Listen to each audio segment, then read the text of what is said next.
Hi, my name's Nikki Taylor and I'm the owner of Barking Dog Pottery. I'd like to teach you how to hand build. Over the last year, I want to show you some of the things that I have made. And I find that the best thing to do is make things when you're first starting out for yourself and for your house. Here I have ramekins that I have hand built. Both of these right here, you can put in the microwave, you can make macaroni and cheese, bake them in the oven. They make great dishes. Also, I made my own butter dish. This is really cool thing to do. This is a pinch pot that I have made. You put your sponges or your scrubbers in there. This here is a boat that I had made for my husband so that way he could put his olives and cheese in there. Another fun thing to make is a soap dish. These are fun to make and put all around the house. They're easy to make. Another fun thing to make is earrings.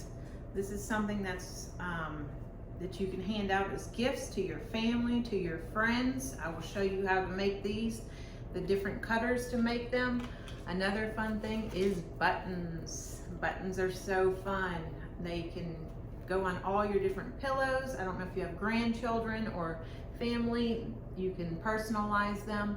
Another fun thing to make is pots that you can put your own plants in. This is a cool thing to do. Here's something I used when I was down in the island. We found some driftwood and I placed that in our bowl here.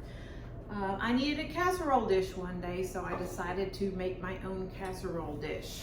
You can put anything in this and bake it in the oven. They come out of the kiln at 2200 degrees, so it can take 350, 400. A lot of people are nervous about that, but I use speckled brownstone. This is a really good clay, and it also is great for the oven.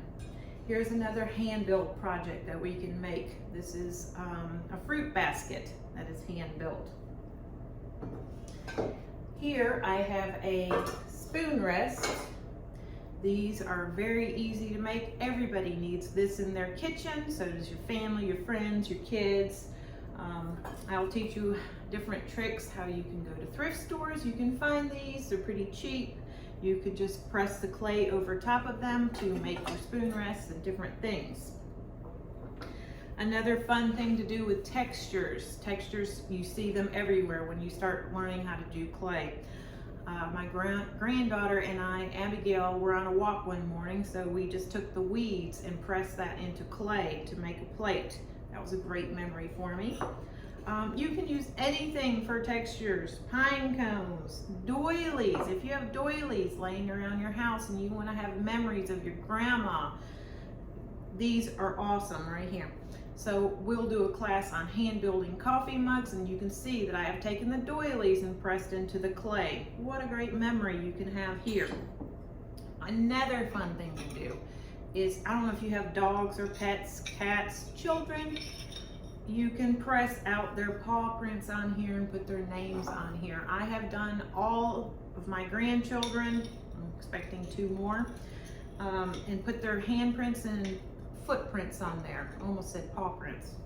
I made my own backsplash for my kitchen. This is very easy to do. It's just a cookie cutter and put texture on there. This is something that you can do. I also like making ornaments, putting my grandchildren's names on there.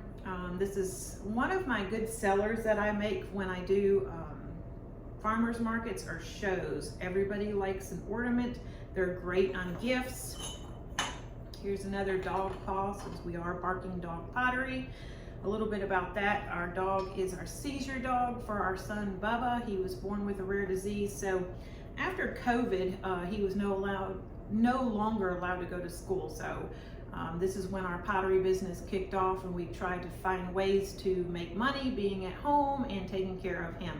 You will meet Bubba later on down because he makes his little sweet sounds. Anyway, I will show you some of the different tools that I use, some of my favorites, where you can get these tools, some of the very good brushes to use that apply your glazes real easy. We'll talk about glazes in the different classes. There's some glazes that run, there's certain glazes that go with certain clays. Also depends on what cone you're firing at on your kiln. We'll go over all of that. Here's another, it's a rib. This is a tool that you will need to have. rolling pins. Rolling pins make great textures. You can find these on Etsy, Amazon, all over. I only have a few. I just find using the more natural textures are a lot easier. Here's a hand-built picture that I made. Someone gave me this rolling pin. It's from Germany, and so I just rolled the texture into this picture here. I made my own dish here to put our utensils in the kitchen. Let's see. Okay. Here is some fun thing to do. Plates. I love pressing out my own plates. I just take a pot and I press the clay out. I will teach you how to roll the clay out and kind of what clay to use and what we use here. But anyway, I have made all my own dishes for here at our house. Anyway, I'm going to teach this class. We will do one video a week. If you would like to support my family and Barking Dog Pottery business, please join our Patreon channel. Thank you so much. See you.